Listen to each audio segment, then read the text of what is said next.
Qala al-musannifu rahimahullah ta'ala wa nafa'ana ikakum ulumahu wa nasallallahu min barakati ulumihi. Al-majlisus salis fi fadilatil ilm. Pembahasan majlis yang ketiga tentang fadilah keutamaan ilmu. Pembahasan tentang keutamaan ilmu ini diawali dengan sebuah firman Allah yang berada dalam surah Al-Baqarah. Bismillahirrahmanirrahim. Wa 'allama Adama al-asma'a kullaha thumma 'aradahum 'alal malaikah faqala anbi'uni bi asma'i haula'i in kuntum shadiqin qalu subhanaka la 'ilma lana illa ma 'allamtana innaka antal 'alimul hakim. Jadi pertama kali yang dilakukan oleh Allah ketika menciptakan Adam itu adalah Adam Nabiullah alaihissalam dibekali ilmu. Wa 'allama Adam al-asma'a kullaha thumma 'aradahum 'alal malaikah. Jadi setelah diciptakan Adam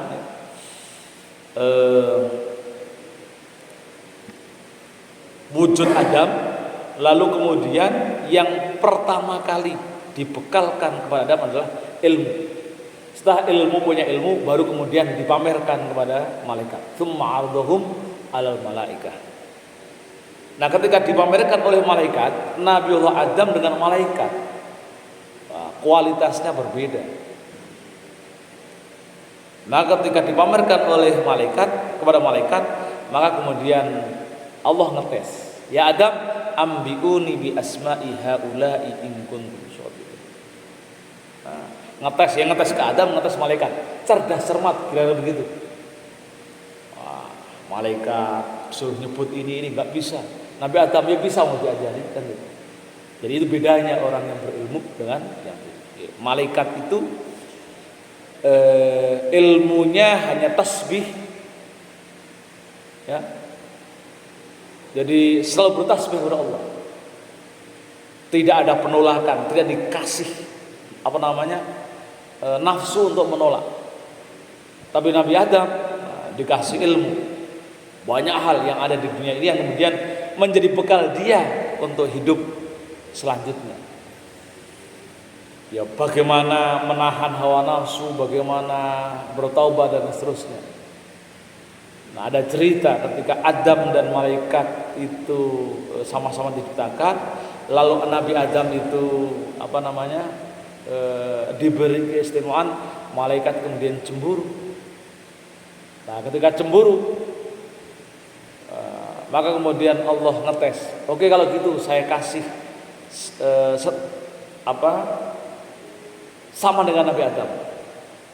Maka diturunkan ke dunia. Lalu ceritanya setelah turun ke dunia, kalau manusia bisa menghadapi hawa nafsunya, bisa mengolah hawa nafsunya, malaikat tidak bisa. Maka itu yang kemudian nanti terjadi ketika sampai di dunia, malaikat itu mengajarkan sihir. Jadi awal terjadinya ilmu sihir itu karena diajarkan oleh malaikat. Nah, lalu kemudian nanti tergoda oleh perempuan dan seterusnya. Ini nih betapa posisinya ya, betapa berharganya, betapa mulianya orang-orang yang berilmu. Nah, itu penting. Nah, Allah mengajarkan beberapa asma. Wa 'allama Adam al-asma'a kullaha tsumma 'aradahul malaikah. Jadi ada yang menafsirkan bahwasanya ketika wa 'allama Adama itu adalah imma bi khuluqi 'ilmin daruriyyin biha fihi aw bi ilqa'i fi ra'ihi wa la yaftaqiru ila sabiqat islahi liyatasalsal. Model penurunan ilmu itu bisa jadi dengan pemberian akhlak, pembekalan akhlak yang mulia, baik diajarkan secara langsung atau secara ilham. Jadi bagi Allah mengajarkan makhluknya agar kita berilmu itu gampang. Ada ya diberikan ilham juga ilmu, diberikan ilham. Orang punya masalah, lalu kemudian tahu-tahu kita menemukan solusinya. Itu kan ilmu, ya kan itu ya. Kita punya masalah, stres, lalu berdoa ya Allah, mengadu kepada Allah, lalu kemudian tersirat ada penyelesaiannya. muncul langkah-langkah solusinya. Itu salah satu metode Allah mengajarkan agar kita berilmu. Begitu juga dengan Nabi Adam. Yang mengajarkannya itu kalau seorang guru, satu kepada muridnya, biasanya ada papan tulis, ada spidol atau kapur, lalu diajarkan. Itu yang manual, yang konvensional. Ya Allah mengajarkan makhluknya bisa dengan berbagai cara. Salah satunya misalkan dengan ilham juga bisa kan. Jadi tidak membutuhkan wala yaftakiru ila sabiqatil istislah liyatasalsal. Jadi tidak membutuhkan semacam dari pendidik sebelumnya lalu kemudian agar itu nyambung, itu tidak. Jadi tidak. Polanya seperti itu. Ada berbagai cara. Nah, setelah kemudian Allah memamerkan di hadapan malaikat kan kalah, merasa kalah. Lalu mereka mengatakan, qalu subhanaka la ilma lana illa ma 'allamtana innaka antal alimul hakim. Qalu mereka malaikat pada berkata, subhanaka, maha suci engkau, la ilma lana, tidak ada pengetahuan bagi kami illa ma 'allamtana, kecuali engkau mengajarkan kepada kami. Jadi ini juga menjadi satu spirit pesan bahwasanya sepinter apapun kita nggak boleh sombong, karena ilmu itu diberikan Allah kepada kita. Kalaupun kita mau dicabut lalu menjadi bodoh, bagi Allah itu mudah saja. Kalau sudah Allah berkehendak untuk mencabut, kan dicabut saja. Maka dalam sebuah riwayat juga ketika ilmu itu dicabut, ya, innama yakhsyallaha min ibadihil ulama. Itu kan ketika Allah ingin mencabut ilmu itu ya dengan cara menciptakan kebodohan. Caranya adalah dengan mencabut nyawa para ulama-ulamanya. Jadi ketika para ulama itu dicabut nyawanya, maka yang muncul adalah kebodohan. Maka orang hidup dengan kebodohan. Kalau sudah hidup dengan kebodohan, fantazir sa'ah, terjadinya kiamat. Orang beragama nggak pakai ilmu, kan begitu. Orang beragama nggak pakai ilmu sudah menunjukkan kita hidup dengan kebodohan. Kan banyak orang beragama tidak menggunakan ilmu, kan juga banyak. Sudah banyak gejalanya orang beragama tidak menggunakan ilmu. Kenapa? Karena kiamat sudah dekat, kira-kira. Karena kiamat sudah dekat, maka para ulama-ulama, orang soleh itu dicabut. Lalu kemudian yang hidup, yang ada adalah kebodohan. Kita bekerja beramal dengan kebodohan. Nah, maka kemudian untuk mencegah kiamat, biar kiamat itu enggak terjadi, maka kita harus punya semangat yang tinggi untuk belajar. Jadi kalau kira-kira jamaah-jamaah hari ini hadir di majelis ilmu, pada hakikatnya ingin menghambat biar kiamat tidak cepat terjadi. Kan gitu. Karena kalau nggak ngaji, ya kiamat cepat terjadi. Tadi selain dalam ibadah nggak pakai ilmu, dalam yang lainnya, ya nggak pakai ilmu, akhirnya rusak dunia. Rusak dunia itu sudah kiamat awal. Nanti kalau rusaknya ekstrim, itu baru kiamat yang sejati. Hancurnya bumi dan lain sebagainya, itu menjadi kiamat kubro. Kalau matinya para ulama, itu masih menjadi tanda-tanda kiamat sughro. Nah, kita sering mendengar belakangan ini ulama-ulama besar, ulama yang soleh, ulama-ulama yang alim itu banyak yang dipanggil oleh Allah. Ya mudah-mudahan ini bukan gejala akan muncul atau terjadinya kiamat kubro. Anggap aja proses normal. Banyak kiai-kiai muda itu meninggal itu banyak. Ruya an Nabi sallallahu alaihi wasallam anhu qala in anjakum yaumal qiyamah min ahwaliha wa muwatiniha aktsarukum ala shalah.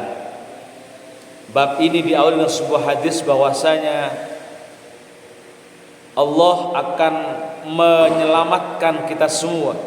Sungguh orang-orang yang selamat di antara kalian hari kiamat adalah yang kira-kira aktsarukum ala shalah, yang kalian paling banyak melakukan ala shalah. Ini bisa sholat, bisa sholawat. Ketika tentang sholat, maka kita ingat dengan sebuah hadis, awwalu ma yuhasabu yaumal qiyamah as-shalah. Awal pertama kali yang dihisab, dipertanyakan oleh Allah ketika masuk di yaumil akhirat itu adalah bagaimana sholatmu, bagaimana ibadahmu, lengkap apa tidak, benar apa tidak, basisnya ilmu atau hawa nafsu, itu ditanya semua. Yang itu akan kemudian menjadi pertimbangan masuk tidaknya ke surga Allah, kan begitu. An Abi Hurairah an Nabi sallallahu alaihi wasallam annahu qala, diriwayatkan dari Abi Hurairah, man salaka tariqan ila ilmi salakallahu bihi tariqan ilal jannah. Barang siapa yang menempuh sebuah jalan niatnya untuk talabul ilmi, salakallahu bihi tariqan ilal jannah, maka Allah akan memberikan jalan kepada jalan surga.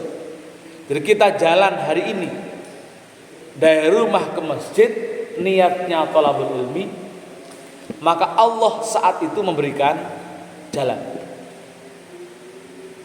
Jadi untuk menuju surga itu harus pakai ilmu. Bahkan kemudian Rasulullah mengatakan, perbanyaklah kalian untuk membaca sholawat. Nah, jadi biar kita punya jalan menuju surga, itu salah satunya adalah banyak-banyak baca sholawat. Karena kalian orang yang tidak banyak atau jarang membaca sholawat, maka nanti akan lupa jalannya menuju surga. Jadi sudah lulus di yaumil hisab, sudah lulus proses seleksi fit and proper tesnya masuk surga, tapi kemudian menuju pintu surganya dia lupa. Kenapa? Karena dia jarang membaca sholawat. Orang yang sering menuju majelis ilmu, maka Allah akan memberikan dia jalan menuju surga. Akan dipermudah jalannya menuju surga. Wa innal alim yaghfaru lahu man fis samawati wa man fil ard hatta al haitan fil bahri. Sesungguhnya orang-orang yang berilmu, yastaghfiru lahu man fis samawat, seluruh penghuni langit memohonkan ampun kepada Allah. Orang-orang yang berilmu, seluruh penghuni langit memintakan ampun kepada Allah, termasuk malaikat.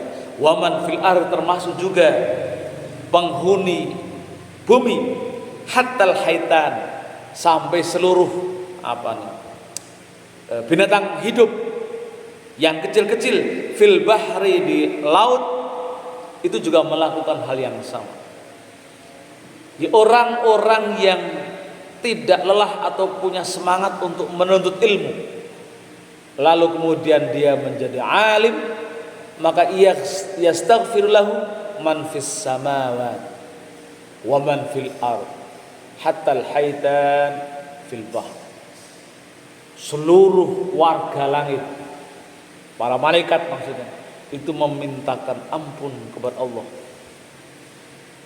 Seluruh warga bumi memintakan ampun kepada Allah, kepada kita semua. Sampai warga laut, dari binatang besar sampai kecil, semua memintakan ampun kepada, senangnya orang yang menuntut ilmu.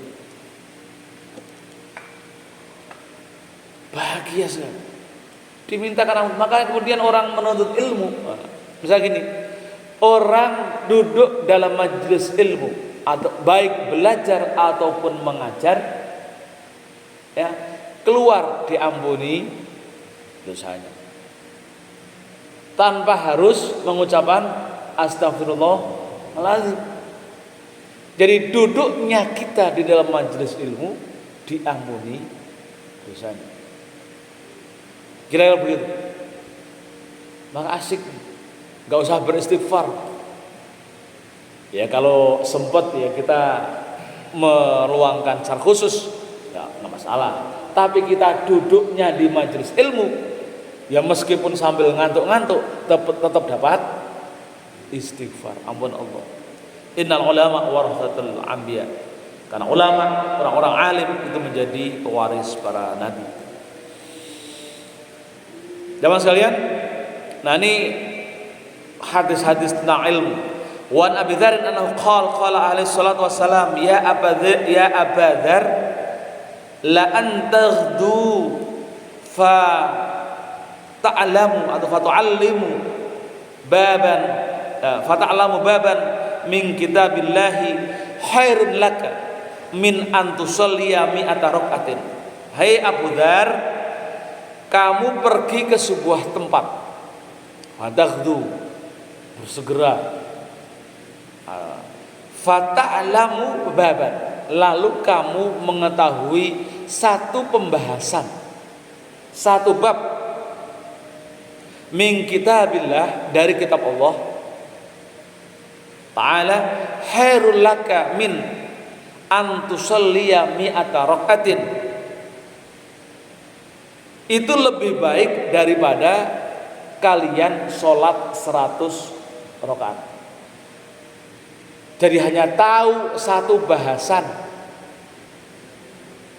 Kamu ke suatu tempat lalu membaca buku satu bab tentang apa aja yang terpenting itu terkait dengan ilmu. Khairun laka min antusalliya mi'ata rakaatin, lebih baik daripada kalian sholat 100 rakaat. Bahas satu masalah, membaca satu masalah lebih baik daripada sholat 100 rakaat. Keren kan? Maka harus punya buku.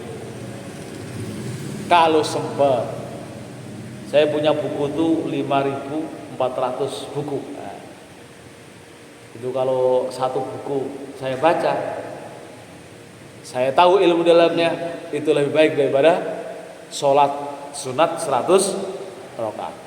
Kan begitu? Nah, bisa dihitung. Kan begitu ya? Maka harus punya buku. Punya buku apapun untuk membekali ibadah kita.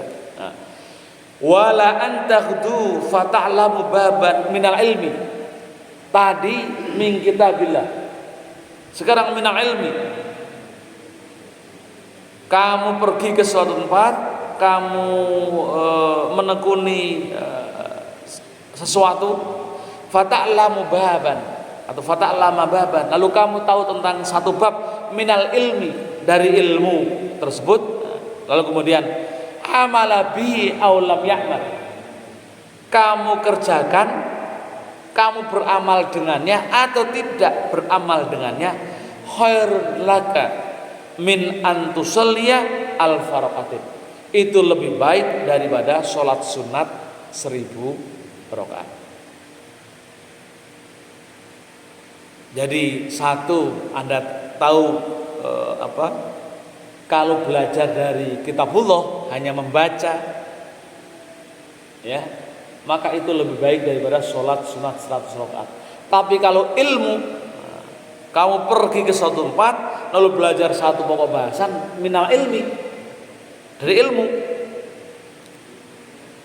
maka itu lebih baik daripada sholat sunat 1000 rakaat.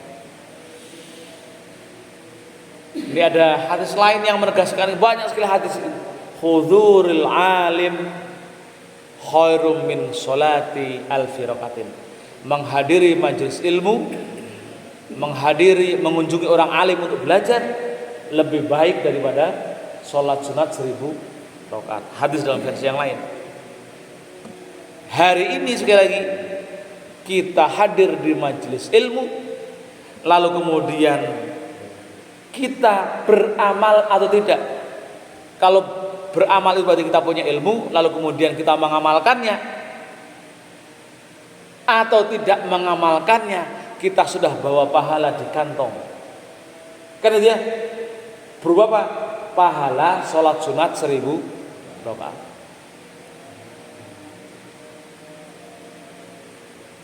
Senangnya orang-orang berilmu. Di hadis yang lain, ini di luar kitab, karena saya kebetulan hafal beberapa hadis yang itu memotivasi kita agar semangat punya ilmu. Ini hadisnya. Man ghada ilal masjid la yuridu bihi illa liyata'allamahu aw yu'allimahu khairan fakana lahu ajru hajin taman. Di hadis yang lain, orang yang pergi ke masjid, orang yang pergi ke majelis ilmu untuk belajar atau mengajar. Jadi pahala saya yang duduk depan dengan pahala orang yang berada di yang duduk saja sama apa? Yaitu apa? Sama-sama dapat pahala haji tam. Sama posisi. Yang duduk mendengar sambil ngantuk-ngantuk sama duduk yang mendengar melotot sama pahalanya. Dapat pahala haji tam. Yang duduk mendengar sama yang duduk mengajar sama pahalanya. Dapat haji tam. Kan begitu?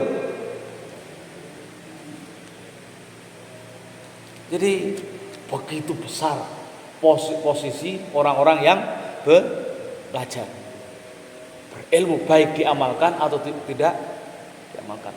Ini baru pahala, belum otak kita. Kita kan kalau ngaji dapat dapat apa namanya?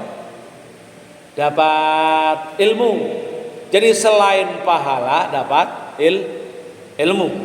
Selain pahala dapat ilmu. Itu sudah, itulah terjemahan langsung firman Allah, yarfa'illahil ladzina amanu minkum wal ladzina utul ilma darajat. Sungguh Allah akan mengangkat, ya, yarfa'illahil ladzina amanu minkum, orang-orang yang beriman dari kalian, wal ladzina utul ilma, dan dia berilmu, sudah beriman plus ilmu, darajat. Nanti penjelasannya akan banyak sekali. Apa yang dimaksud dengan darajat itu? Orang yang diberikan ilmu, dia beriman, maka tentu darajatnya lebih tinggi daripada orang yang berilmu tapi tidak beriman. Tapi sama-sama diangkat derajatnya. Wa qala alaihi salatu wassalam, man ta'allama baban minal ilmi li yu'alliman nasa u'tiya lahu thawaba sab'ina nabiyyan. Barang siapa yang belajar ilmu liyu'alliman nas, selalu dia niatnya untuk mengajarkan pada manusia lain, a'talahu thawaba sab'ina nabiyyan, maka Allah akan memberikan padanya pahala 70 nabi. Jadi orang yang menuntut ilmu niatnya agar nanti mengajarkan manusia yang lain, maka dia akan diberikan pahala 70 nabi. 70 nabi. Bayangkan, kita yang kenal berapa nabi? 25. Ingat 70 nabi. Jumlah nabi itu ada sekitar 2000 lebih jumlah nabi. Tapi yang kita kenal hanya 25. Itu kita yang belajar, mempelajari sebuah ilmu lalu niat untuk mengajari manusia, maka pahala 70 nabi kita bawa. Bayangkan. Tentunya jamaah sekalian jangan bayangkan nanti mengajar di kelas, jangan. Bayangkan setelah pulang punya istri, ajari, ajak ngobrol kalau pas lagian kan ngobrol-ngobrol santai. Niatnya liyu'alliman nas, ngajari. Punya anak, ajari, kan gitu. Maka saat itu dapat pahala apa? 70 nabi. Jangan bayangin di kelas, jauh. Kalau misalkan kita mau ngajar di kelas, harus punya sertifikat pendidik, kan gitu, lulus S1, jauh. Jangan itu yang dipikirkan. Yang dipikirkan kita punya kelas namanya keluarga, ada istri, ada anak, ada cucu. Ajalah ngobrol-ngobrol yang berkualitas, yang di dalamnya ada ilmu. Maka niatkan itu, liyu'alliman nas, maka tempat itu akan menjadi berkah. Lalu kita yang mengajarkannya dapat pahala apa? Sab'ina nabiyyan, 70 nabi. Maka kalau orang alim insyaallah enggak khawatir di kehidupan di kehidupan depannya, enggak khawatir selama itu dipakai untuk hal-hal yang baik, maka kan gitu ya, pahala banyak, bawa pahala banyak, masuk surga, kan begitu. Orang yang semangat tinggi menuntut ilmu itu sudah jaminannya bawa pahala banyak. Orang yang bawa pahala banyak masuk surga. Cuman harus hati-hati, pahalanya sudah banyak, nanti kemudian terjadi kebangkrutan. Karena banyak orang yang ke akhirat bawa pahala banyak, pahalanya banyak melimpah, tapi sampai di akhirat habis. Itu yang disebut sebagai apa? Bangkrut atau muflis. Atadruna manil muflis? Kan gitu. Tahukah kalian tentang orang bangkrut? Kata Rasul, pertanyaan kepada sahabat, al muflis man kana laisa lahu dirhaman wa mata'an. Kata sahabat, pikirannya kapitalis. Orang bangkrut itu yang enggak punya duit, enggak punya kekayaan. Gala, bukan begitu maksudku, kata Rasul. Muflisu man hum yahmilu ujurus salat, ujurus saum, thumma syatamahu, thumma ghabahu, thumma dharabahu. Jadi orang muflis, orang bangkrut adalah orang yang membawa pahala besar, pahala ngaji, pahala sholat, pahala haji, pahala puasa, tapi kemudian dia menyakiti saudara muslim yang lain, dia menghibah saudara muslim yang lain, dia memukul saudara muslim yang lain, tapi dia tidak mengampuni atau memaafkan. Maka saat itu pahala-pahala yang besar itu, kebaikan kita yang banyak itu diberikan kepada orang yang kita sakiti. Ya, itu hati-hati itu. Hari ini nih kita ngaji, dapat pahala haji, pulang ghibah, pulang menyakiti orang. Ini ciri-ciri orang bangkrut. Hati-hati di situ. Pahala banyak, tapi kalau kita nggak hati-hati, bangkrut. Wa qala alaihi salatu wassalam, man jalasa 'indal 'alimi sa'atain au akala ma'ahu likim kummatain au sami aminhu kalimataini au masyamahu khutwataini a'ta'allahu ta'ala jannataini kulla jannatin mithlu dunya marratain. Kitab Mishkatul Anwar. Dalam kitab Mishkatul Anwar disebutkan, man jalasa indal alim sa'atain, barang siapa yang duduk bersama orang-orang alim 2 jam saja, 2 jam saja, au akala ma'ahu luqmatain, atau makan bersamanya hanya 2 suapan, au sami aminhu kalimatain, atau mendengar darinya 2 kalimat saja, au masya ma'ahu khutwatin, atau berjalan bersamanya 2 langkah saja, a'ta'allahu ta'ala jannatain, maka Allah akan memberikan padanya jannatain, dua surga. Kulla jannatin, setiap satu surga itu mithlu dunya maratain, seperti diberikan dunia seisinya, dua buah.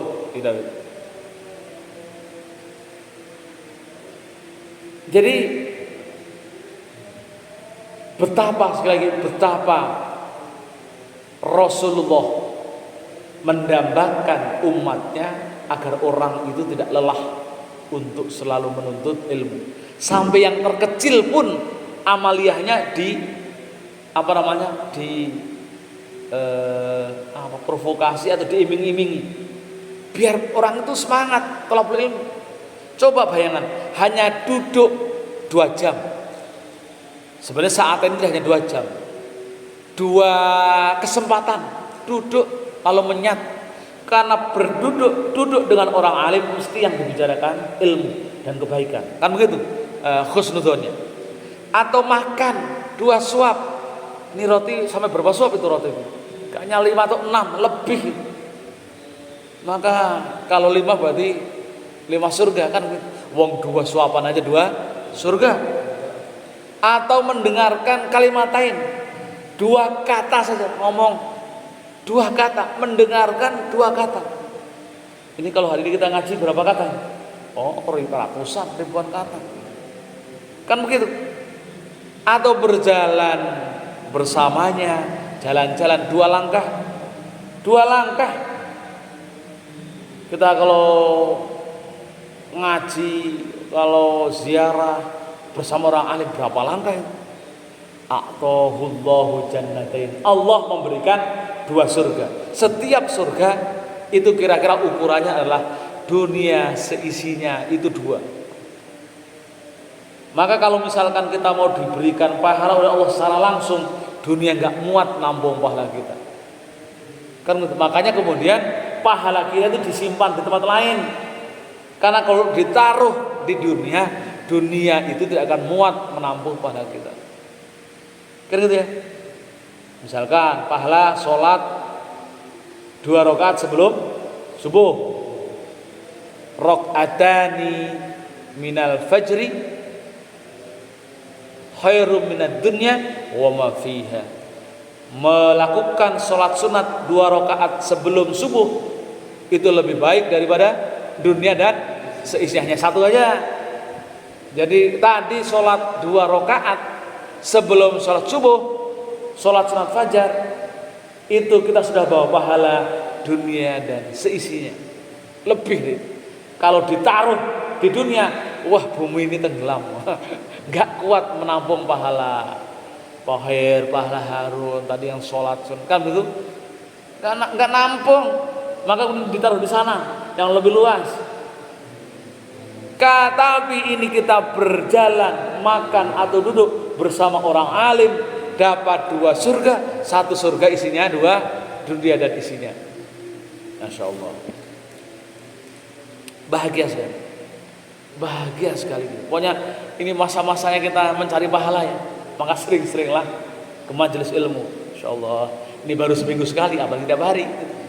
Baru seminggu sekali, apalagi tiap hari. Wa an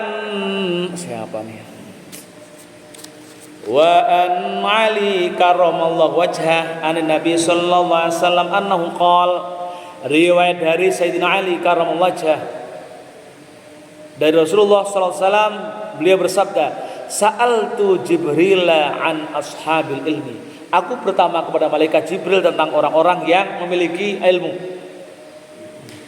Faqala hum siraju ummatika. Lalu Jibril menjawab, hum siraju ummatika, mereka adalah pelita umatmu, fid dunya, di dalam dunia, wal akhirah, di dalam dan akhirat. Jadi orang-orang yang berilmu, orang-orang alim atau ashabul ilmi, Anda di keluarga itu adalah sirajul ilmi, pelita, siraju umat, ya pelita umatnya.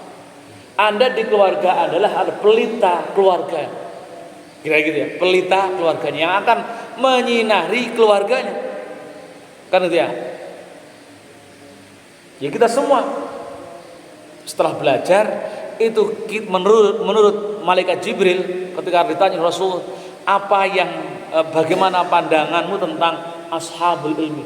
Maka itu adalah pelita. Anda adalah pelita umatika. Orang-orang berilmu adalah pelita umatnya, pelita warganya, pelita bagi warganya, bagi bapak pelita keluarganya, kan begitu ya, baik di dunia maupun di akhirat. Tuba liman arrafahum, beruntunglah bagi orang-orang yang mengenal mereka, beruntunglah orang yang punya silsilah ilmu belajar pada mereka. Jadi itulah yang kemudian di dalam tradisi keilmuan Nahdlatul Ulama atau pesantren itu ketika berilmu dia pasti belajar kepada seorang kiai, seorang alim, lalu kemudian dia kenal dan baik termasuk silsilah keilmuannya, karena orang alim yakin ilmunya mesti nyambung kepada baginda Rasul. Maka beruntunglah orang yang pernah berkomunikasi bertemu dengan alim, orang alim. Wal wailu liman angkarahum wa abghadahum, dan celakalah bagi orang yang angkarahum, orang yang mengingkari mereka, mengingkari orang alim. Itu apa itu? Orang kayak gitu kok dianut, misalkan mengingkari orang alim. Wal wail, celakalah. Wa abghadahum, dan dia mencaci maki, memarahi, memusuhi. Wail, cerita orang yang mengingkarinya dan juga mencaci maki atau mengingkarinya. Kenapa? Karena orang kalau sudah tidak suka pada orang lain, terutama orang yang berilmu, dia tidak akan bisa menerima kebaikan apapun, ya, kebenaran apapun, gak akan yang keluar dari dirinya karena sudah benci. Maka kita harus hindari benci pada orang lain, termasuk benci pada ahli ilmu itu, karena mereka lah yang kita bisa berharap mereka adalah orang-orang yang akan mengeluarkan kebaikan-kebaikan, fatwa-fatwa, nasihat-nasihat. Kalau kita sudah nggak terima, nggak akan bisa masuk, kan begitu. Itu kata Kawashi dan kata Kawashi. Waruya Nabi Sallallahu Alaihi Wasallam anhu qal, diriwayatkan dari Nabi Muhammad Sallallahu Alaihi Wasallam, man shollas salata ma'al jamaah wa jalasa fi halqatil ilmi wa sami'a kalam Allah wa amila bihi a'tahu Allah Ta'ala sitat asya. Barang siapa yang sholat berjamaah, lalu setelah sholat berjamaah itu duduk bersama-sama dalam lingkaran majelis ilmu seperti ini, lalu kemudian mendengarkan kalam Allah, mengkaji, wa amila, lalu mengamalkan bihi, dengan setelah mengaji itu, a'tahu Allah Ta'ala sitat asya, Allah akan berikan 6 hal. Pertama, ar-rizqu minal halal. Pertama adalah rizki halal. Jadi mau tidak mau, ini adalah jaminan Allah yang disampaikan melalui lisan Rasulullah. Orang yang berada dalam majelis ilmu setelah sholat jamaah akan diberikan pertama rizqu minal halal, rizki yang halal. Karena pasti yang dikaji tentang kehalalan. Wa yanju min adzabil qabr, dan akan diselamatkan dari azab kubur. Kehidupan setelah kematian, sebelum datangnya alam kebangkitan di yaumil akhirat adalah alam kubur. Di alam kubur bagi orang yang berakhlak buruk, maka alam kubur atau alam barzah menjadi alam penyiksaan tahap pengantar. Alam kubur itu alam siksa tahap pengantar sebelum akhirat bagi orang yang berakhlak buruk. Tapi bagi orang yang punya semangat menuntut ilmu, setiap kali setelah ini sholat jamaah, maka dia akan wayanju min adzabil qabri, akan diselamatkan dari azab kubur. Aman, jaminan kita akan diselamatkan dari azab kubur. Kenapa? Kita rajin setelah sholat ngaji. Wa yu'ti kitabahu biyaminihi, nanti di yaumil akhir setelah hisab akan diberikan catatannya dengan tangan kanannya, simbol keberuntukan. Nanti setelah masuk yaumil mahsyar, di mahsyar itu kan semua dihisab, ditanya pertama sholatnya, kemudian amalnya, kemudian penggunaan hartanya dan seterusnya. Setelah selesai itu ribuan tahun tuh menghisab itu, catatan itu akan diberikan kepada kita melalui tangan. Kita akan menerima dengan tangan kanannya, menerima catatan kebaikan, catatan kitab kita dengan tangan kanan atau tangan kiri itu otomatis. Kalau baik dia akan terima dengan tangan kanan, kalau buruk akan terima dengan tangan kiri, dan itu dari belakangnya. Kenapa? Karena saking malunya nerimanya pakai tangan kiri, dan itu dari belakang punggungnya. Nah, kita akan dengan bangganya nerima catatan itu. Jadi tolabul ilmi setelah sholat itu memberikan kita kebanggaan terhadap diri kita. Lalu nanti Allah ketika atau malaikat setelah menghisab memberikan catatan, lalu kita akan nerima dan kita bangga menerimanya. Ya. Wa yu'ti kitabahu biyamini, dengan tangan. Wa yamurru 'ala sirati kal barqil khatif. Masya Allah. Kemudian dia akan lewat di jembatan Shiratal Mustaqim kal barqil khatif, seperti kilat yang melesat. Yes. Gambarannya kira-kira. Jadi di sebuah hadis kan disebutkan bahwasanya setelah yaumul mahsyar, lalu setelah hisab, lalu nanti dalam perjalanannya menuju surga akan dilewatkan pada sebuah jembatan yang disebut dengan sirat. Yang katanya sirat itu namanya Shiratal Mustaqim, itu nama jembatan yang katanya menghubungkan dua titik yang tipisnya itu seperti rambut dibelah 7. Itu saking tipisnya, seperti rambut dibelah. Wong pakai tambang aja susah lewat, apalagi pakai rambut. Kan gitu, pakai tambang aja kita susah lewat, apalagi rambut. Tapi orang yang ngaji setelah sholat jamaah akan diberikan kemuliaan berupa apa? Kemampuan yamuru 'ala sirat kal barqil khatif, bisa melewati jembatan Shiratal Mustaqim. Kal barqil khatif, seperti kilatan ya seperti kal barqil khatif. Kalau yang itu kilat kan, kilat kayak flash. Flash kurang cepat. Ini kal barqil khatif itu melampaui flash. Langsung sampai ke ujung, sampai ke surga. Nah, itu yang keberapa itu? Yang selanjutnya, yang paling ini, wayah syaru wayuh syaru ma'an nabi. Setelah sampai surga akan dikumpulkan bersama para nabi.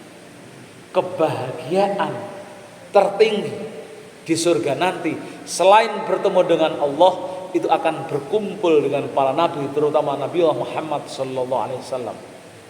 Kebahagiaan yang paling tinggi setelah bertemu Allah, berkumpul bersama kanjeng Nabi Rasulullah yang sering kita bacain tiap waktu pada saat akikahan. Ya Nabi salam alaika, ya Rasul salam alaika, yang dibaca ketika tiap sholat. Allahumma sholli ala sayyidina Muhammad, yang disebut berkali-kali ketika kondisi kita sedang gelisah, Allahumma sholli ala sayyidina Muhammad, sallallahu ala Muhammad, dan seterusnya. Kok kemudian akan kita dikumpulkan bersama mereka? Itu adalah kebahagiaan yang tertinggi selain bertemu pada Allah, menghadap Allah. Setelah masuk surga, lalu kemudian wa banallahu lahu baitan fil jannah min yaqutatin khamra'in lahu arba'una baban. Lalu setelah itu akan dibangunkan surga tersendiri. Allah akan memberikan kepada kita yang dibangun dari yaqutatin khamra, mutiara. Khamra itu kemerah-merahan, mutiara yang indah kira-kira. Lahu arba'una baban, yang di dalamnya ada 40 pintu.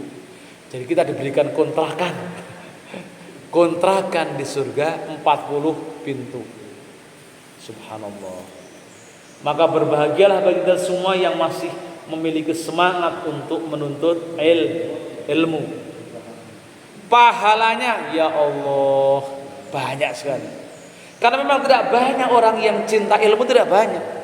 Maka orang yang kemudian Anda kok hadir di sini dari sekian warga, misalkan Kampung Petir itu 200, ini 1, 2, 3, 4, 5, 6, 7, 14 orang.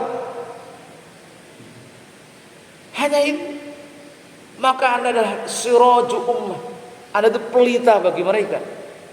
Maka kemudian Allah memberikan kemuliaan, keistimewaan. Maka rugi kalau kita sudah tahu tapi tidak ambil. Oh cuma datang, duduk, ngantuk, udah aman. Udah itu pahalanya banyak kan gitu. Datang, duduk, ngantuk, daripada di rumah juga sama aja. Ngopi-ngopi, ngerokok, mending di sini sambil tengok-tengok dapat pahala dan seterusnya. Wallahu a'lam bishawab. Nah, ini baru seperempatnya pembahasan tentang fadilatul ilmi, keutamaan ilmu. Kita lanjutkan minggu depan. Mudah-mudahan sekali lagi ini bisa memotivasi kita semua. Tularkan semangat ini kepada anak-anak kita.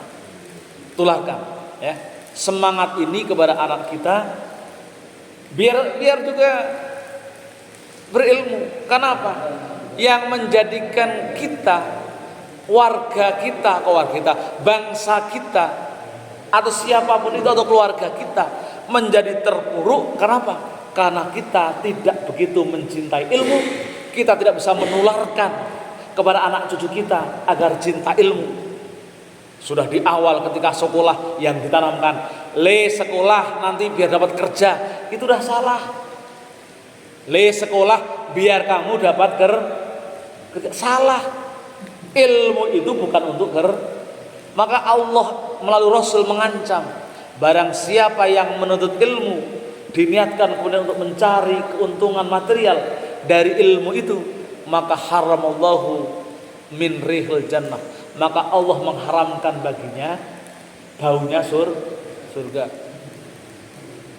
Coba orang sekolah niatnya kerja, niatnya biar dari sekolah itu dapat uang, haramallahu rihal jannah, Allah mengharamkan baunya. Bang, ini penting sekali lagi. Kita sebagai orang tua punya anak, punya cucu yang belum sekolah, motivasi untuk menuntut ilmu. Biar tidak ada bayangan. Lalu setelah mau baru dikasih perspektif. Jangan sampai niatnya untuk mencari kerja. Ilmu sekolah itu kadang nggak ada manfaatnya dipakai untuk kerja. Coba Harun sekolah STM, masih dari security. Ada nggak kaitannya? Nggak ada. Pak Haji sekolah jadi petir, anak ilmunya kepake nggak? Nggak. Kan gitu. Maka tuntutlah ilmu. Apapun ilmu itu tanpa harus memilah-milah ini kepake kerja atau tidak. Karena yakin suatu saat ilmu itu akan kepake. Kan begitu. Misalkan ilmu agama, ilmu akhlak, lalu menjadi penjaga kantor. Dia dengan bekal ilmu agama itu dia akan aman. Coba kalau nggak punya ilmu agama, penjaga kantor tapi ngambilin, kan begitu. begitu, menjaga tapi ngambilin. Banyak sekali kasus-kasus. Kenapa kemudian dunia ini hancur, rusak? Kenapa? Karena orang yang berilmu tidak berakhlak atau tidak beragama. Kan gitu. Tidak ada bayangan ketakutan pada Allah. Nah, itu yang kita harapkan. Jadi sekali lagi ini sebarkan sinar kebaikan ilmu ini di lingkungan keluarga kita. Kita punya anak, kita punya cucu. Kalau cucu kan sering sama engkongnya tuh ceritalah yang punya ceritakanlah sesuatu yang itu bisa mendorong kepada thalabul ilmi. Sehingga anak itu punya semangat untuk mondok, semangat untuk sekolah, kan itu, semangat untuk ngaji tanpa lelah. Jadi pas ngobrol itu begitu. Kadang-kadang sama bapak itu punya kedekatan tersendiri ya. Sama cucu itu punya kedekatan, ceritakanlah sesuatu yang bisa memotivasi mereka untuk menuntut ilmu dengan penuh semangat. Demikian.